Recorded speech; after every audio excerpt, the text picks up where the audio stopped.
This painting is slightly different to my previous paintings. The main reason is it's a dog that I'm painting, and another reason is trying to explore ways of having a income, a very, very minute income, just some financial help to purchase more materials, more expensive materials later down the line. But again, I find that people do like pet commissions, and hopefully that is just one way of earning at least something. What I found doing it is that pets are quite easy to paint compared to humans. Now, I've not painted for a while, consistently anyway. But what I found with these animals, especially the parrot I've done before and the dog I'm doing now, is they're very easy to get the characteristics right. And even if they are wrong, you're not going to notice if it's slightly. Obviously it's miles out, like one eye is above another eye, and people aren't going to be too aware of the mistakes. They just have the overall vibe of the animal, where like the patches are, colour of the eyes, the colour of the fur. As long as everything's in the sort of the same position, it looks pretty damn good. You can't get away with that with humans, because we're so used to looking at human faces that it's very easy to say that eye is slightly off. It's too small, too big. Noses is just slightly too big, too small. It's very easy for us to picture that. Anyway, now the things I learned from painting this dog was how hard it is to actually paint the fur. Like I said, the overall vibe of the animal is pretty easy. Like, you can do a very rough drawing of an animal, get the proportions similar, blah blah blah. It'll look like that animal. But the fur is a real challenge, and I had a dilemma. Is I spend hours and hours and hours to try and paint each individual fur in the correct place, and the cost of the painting won't be ideal. What would you call it? The cost to time ratio. So I think this dog painting took me around about 6 to 7 hours, which is a very long time for me usually.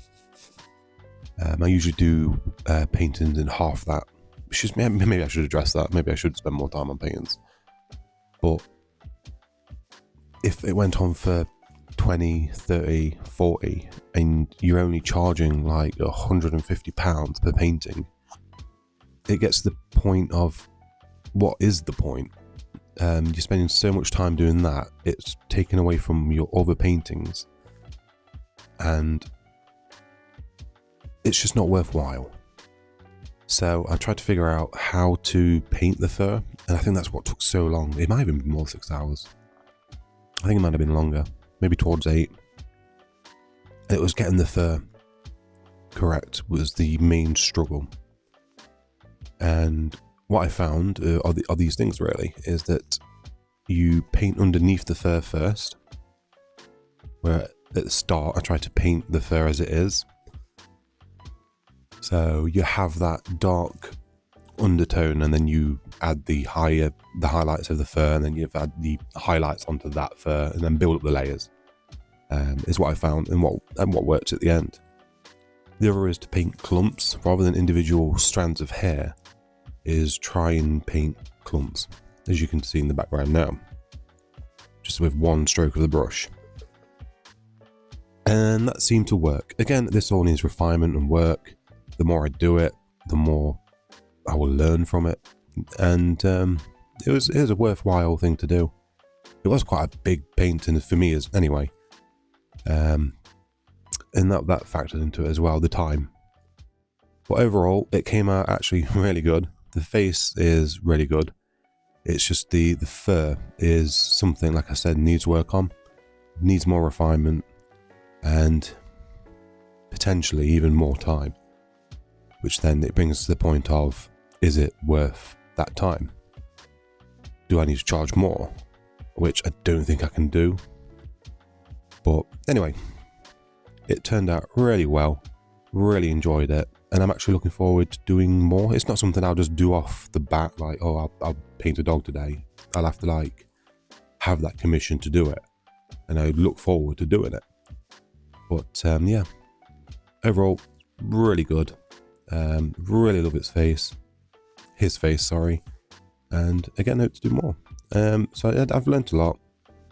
This is just basically a video showing what you can do out your comfort zone, and what I've learned from doing this. And hopefully the next animal portrait I do is going to be a lot better. Anyway, thanks for listening to me. You take care. Goodbye. See you next time.